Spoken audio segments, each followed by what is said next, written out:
La vie vous a abandonné, rien ne vous marche, vous échouez presque à tout. Vous vous sentez écrasé sous le poids des forces ténébreuses, de l'isolement, de la solitude et des soucis quotidiens. Vous n'avez pas la paix et la tranquillité. Vous avez besoin d'accompagnement pour atténuer vos souffrances, pour développer la force et la puissance qui vous habitent. Suivez tous les matins Maître Maoulian Justin Dongbaoundé, grand initié aux lois et secrets de la vie. Avec Maître Maoulian Justin Dongbaoundé, vous allez abandonner vos solutions individualistes, source de vos malheurs et de vos errements. Vous allez découvrir la pensée métaphysique, seul gage de notre sortie collective du gouffre. Vous allez retrouver le chemin du mieux-être et de la joie de vivre. Message du Maître, un espace commun aux bâtisseurs d'une vie heureuse sur la terre. Mesdames et messieurs, hommes et femmes qui peuplent la terre, mes frères et mes sœurs bâtisseurs de tous horizons, à vos différents grades, degrés et qualités. Je voudrais prendre ici la parole pour exprimer à chacun et à tous ma profonde et sincère reconnaissance pour vos soutiens de tous les instants. Je voudrais, pour le compte de cette 10e saison, poursuivre avec vous le voyage qui nous conduit au cœur des systèmes de croyances existants dans le monde pour vous aider à découvrir d'une part ce qui se cache derrière ce que vous croyez comprendre de ce que l'on vous dit,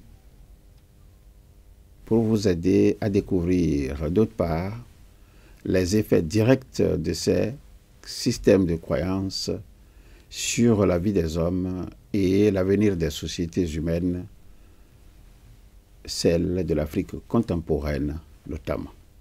Dans mon précédent message, nous nous sommes demandé si l'Église savait que c'est faux de dire que la Terre immobile trône au centre de l'univers, le Soleil comme les autres planètes tournent autour d'elle. Nous nous sommes demandé si l'Église savait que tout ça était faux. La réponse elle est évidente.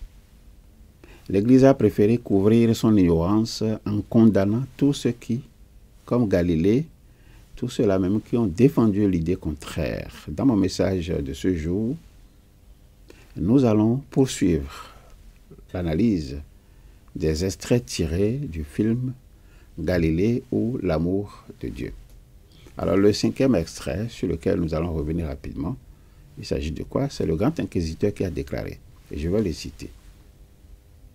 Vous avez écrit un livre entier hypocritement dédié à notre Saint-Père pour affirmer violemment une contre-vérité. C'est le grand inquisiteur qui le dit. Comme Giordano Bruno, vous affirmez ces mensonges dans le seul but d'affaiblir l'autorité de l'Église et au seul profit de ce que vous croyez être votre gloire. Fin de citation. Voilà la déclaration du grand inquisiteur. Je note pour vous 5 nouvelles charges qui viennent s'ajouter à celles que nous connaissions déjà. La première charge, c'est quoi? Vous avez écrit un livre entier. Ça, c'est le grand inquisiteur qui lui a dit. Deuxième charge. Vous avez hypocritement dédié ce livre à notre Saint-Père. Troisième charge. Vous avez affirmé violemment une contre-vérité. Quatrième charge. Ces mensonges visent à affaiblir l'autorité de l'Église. Cinquième et dernière charge. Ces mensonges visent à renforcer votre gloire. Autrement, le très Saint-Père a désigné le grand inquisiteur pour accuser Galilée de ce qu'il a écrit un livre entier dans lequel il a apporté les preuves de ce que la terre tourne sur elle-même et que la terre tourne en même temps autour du soleil. Le très Saint-Père a désigné le grand inquisiteur pour accuser Galilée de ce qu'il lui a hypocritement dédié ce livre.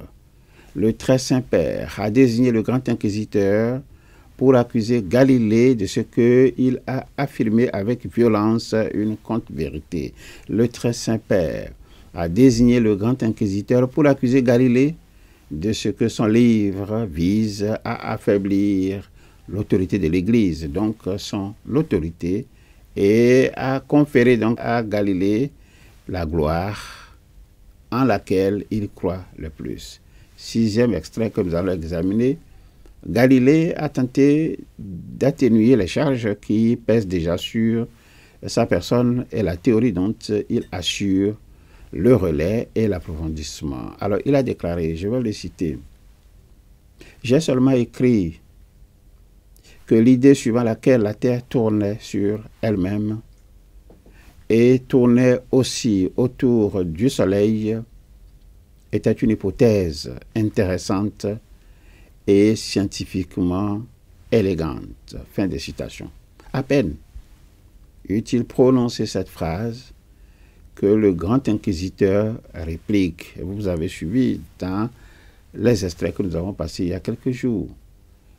Et dans le 7e extrait, et ça je vais le citer, « Comment osez-vous prononcer ce mot? On vous dit intelligent. Comment pouvez-vous trouver élégante une idée aussi absurde ?» Ça, c'est le grand inquisiteur qui dit ces mots. Je note que ce grand inquisiteur vient de lâcher la 7e charge. L'audace de prononcer le mot élégante. L'audace de prononcer devant lui, grand inquisiteur, donc en présence du très Saint-Père, dont il répond un tel mot pour justifier une idée aussi absurde, l'idée réprouvée par l'Église, l'idée selon laquelle la terre tourne sur elle-même et autour du Soleil. Pour se donner bonne conscience et rassurer Galilée de la fausseté de la théorie dont il est le défenseur, le grand inquisiteur s'est lancé dans une aventure dont l'aboutissement ne lui sera pas prospère. Je réserve cette aventure dans mon prochain message. En attendant, je vous demande de continuer à vous familiariser avec cette invocation simple. Invocation à répéter chaque matin, 5 heures de préférence, et à intervalles réguliers de 2 heures jusqu'à 21 heures.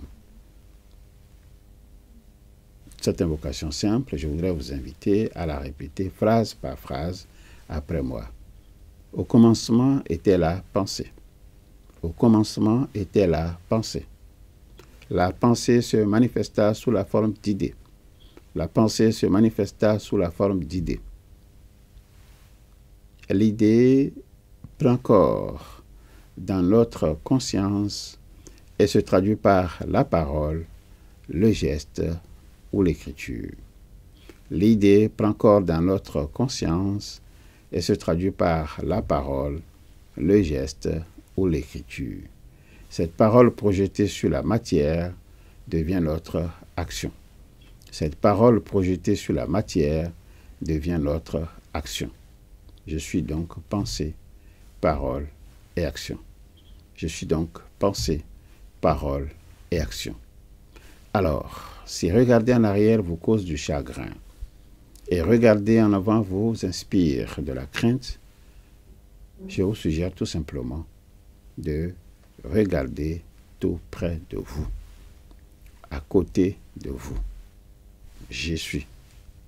Je, c'est l'ISEP. L'ISEP pour vous accompagner dans vos désirs respectifs d'apprendre à capitaliser ce qui vous permet de vous éloigner des systèmes d'endoctrinement et de falsification de la vérité.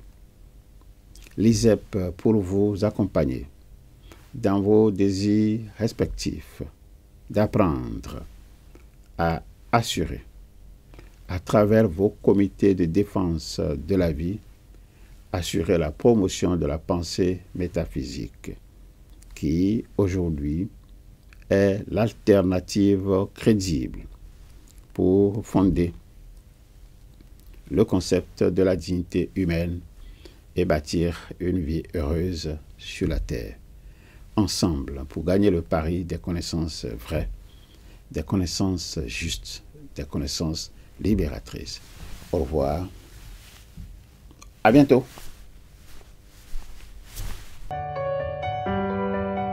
La vie vous a abandonné, rien ne vous marche, vous échouez presque à tout.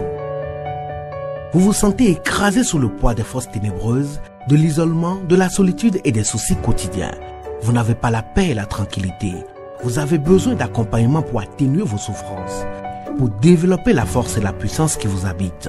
Suivez tous les matins Maître Maoulian Justin Dongbaoundé, grand initié aux lois et secrets de la vie. Avec Maître Maoulian Justin Dongbaoundé, vous allez abandonner vos solutions individualistes, source de vos malheurs et de vos errements. Vous allez découvrir la pensée métaphysique, seul gage de votre sortie collective du gouffre. Vous allez retrouver le chemin du mieux-être et de la joie de vivre. Message du Maître, un espace commun aux bâtisseurs d'une vie heureuse sur la terre.